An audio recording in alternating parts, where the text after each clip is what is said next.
When you think of single-player games, you usually think of an RPG with a vast open world, or a third-person game with the ability to free roam, or maybe even a first-person loot shooter. But rarely do I think that a fighting game would be the first thing to come to your mind when you think of single-player in a game.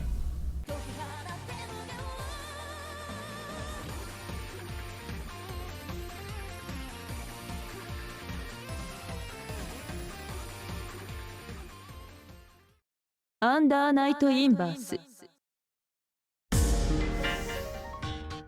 See, I have a love for anime fighting games. Not only do I love games like Dragon Ball FighterZ after growing up with Dragon Ball all my life, but I've also come to enjoy games like Under Night In-Birth and even Guilty Gear.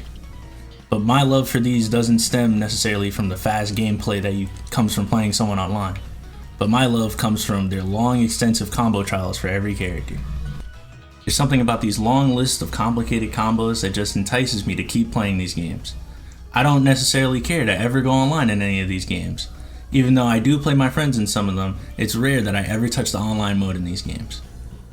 I just like to sit in the combo trials, grind for hours, and hit a combo that I'll never be able to perform on a person ever. That's okay with me though. I don't necessarily have to be good enough to go online and hit someone with every combo I hit. I just want to be good enough to hit the combo 1 or 2 times so that I learn something new about the game and about this certain character that I'm doing that I personally feel satisfied. Playing fighting games with my friends is fun and all, but it's something about just coming back to this experience where I don't need to interact with anyone, I don't have to deal with online which may have bad netcode, I may not have to deal with learning the game necessarily and getting dogged for hours just to figure out something new. It's something so safe and comfortable about just coming back to a combo trial and just grinding it out, getting real sweaty, spending 2 hours trying to complete combo trials for one character. It's the sense of adrenaline you get for trying to hit a combo that you've been stuck on for 30 minutes or even to an hour in my cases. It's bliss. You get that dopamine shot and it just makes you want to continue. I'll sit in combo trials for hours knowing that I have something else to do. And I'm like, oh, just one more. Or when I hit this combo, I swear I'll be done and I'll move on. But it's never the end. As soon as I hit that combo, the dopamine shot that I do get makes my mind go crazy and it's like, I need this again. So I'll go right back into the next combo, which is even more difficult. It takes me even longer and I'll spend the rest of the day trying to hit that one as well.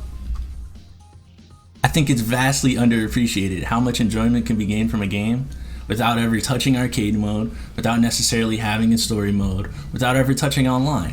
I get hours of enjoyment out of these games, and I feel like I learn a lot about the mechanics in the games, the timing of combos, all these different things that you can transfer from game to game, or has to be learned game specific. I learned so much of them from combo trials.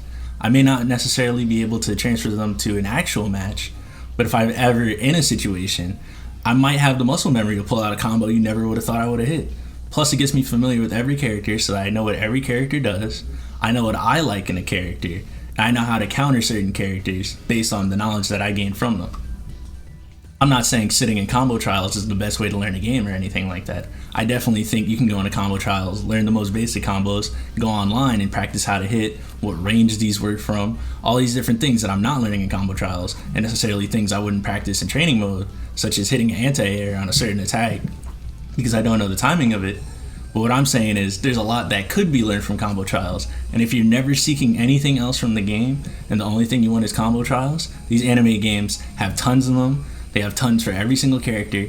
They have interesting characters which require different things from you every single time. You may have a character where you have to delay all your attacks. You may have a charge character where it's a bunch of charge moves. You may have a character that has a lot of rekkas where you have to combo your moves into other moves. And you may have a character who has a summon or a pet like Chaos and Under Night In-Birth. All these crazy things that you would never expect from characters are common in these anime games, and the combo trials which teach you them rather than having to look them up online or find a Reddit post or find some wiki which may be out of date. It's just directly in the game, directly there for you to learn, and it's so much fun to do. I played Mortal Kombat 9, I played Mortal Kombat 10, and I played Mortal Kombat 11, and I love all of their story modes. But if they had a combo trial instead of these story modes, and I never experienced the story mode that was there, I can honestly say I'd probably be just as entertained as I was by the long storyline that's going on throughout these games.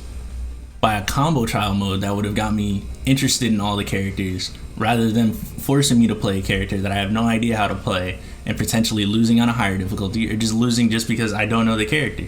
I would have much preferred, well, let me not say preferred, I'd have enjoyed a combo trial that would have got me used to the characters as opposed to the story mode. And I think this is very undervalued and underappreciated when it comes to something like that.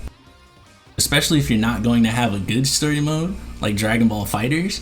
That story mode is so repetitive. It's just fight after fight with the team that you made against random people. I didn't even care about the story. I played like 3 matches in there and I was like, you know what? Honestly, I don't want to play any of this. And then I hopped into the combo trials and started doing them from every character. There's only 10 per character and a few of them are the most basic things in the world. But there are the hard ones which get me in there and they get me in this mood where it's like, I gotta hit this. Characters like Jiren, characters like Hit, Broly, Vegito, Gogeta, all these characters, they have these weird, difficult to me combo trials. They may not be difficult to other people, but these were much more fun than the story mode in the game. And I remember learning like one-hit combos on characters and stuff like that. Like I learned something where I could kill someone with Android 16, Future Trunks, and Teen Gohan. I learned that in Season 1. I never landed it on anyone, but this was still fun to me. I had to go out of my way to look it up. It wasn't just a combo trial that was given me in the game, but I spent much more time on that than I ever did playing online or against my friends. And I almost hit it on one of my friends, and that was good enough for me that I had learned something that I could potentially use. And it's like this huge pop-off moment that sends a ton of adrenaline through your body. It makes everyone around you like, oh, what was that? That's crazy. I'm not a very exaggerated person, so I'm not gonna pop off on like a whim's notice, but you can understand the idea. It's just like learning these things, like you can do this long complicated combo and that'll impress people and stuff like that. And while I don't think that impressing people should be what you're trying to do, if you enjoy learning that process and then you can reap the gains, more to you, man, because I can't do these against people. But yeah, that's just what I wanted to say about why I love single player in fighting games. Well, specifically combo trials. I see that as the single player mode. But yeah, if you liked it, be sure to leave a like, subscribe, hit the notification bell. Follow me on Twitter if you want to know anything that's going on with me. I tweet there sometimes. And tune into my stream, twitch.tv/Sincord, so you can tune in, watch me do some of these combo trials, which I did last time I streamed. But yeah, I'll see you guys next time. Peace out.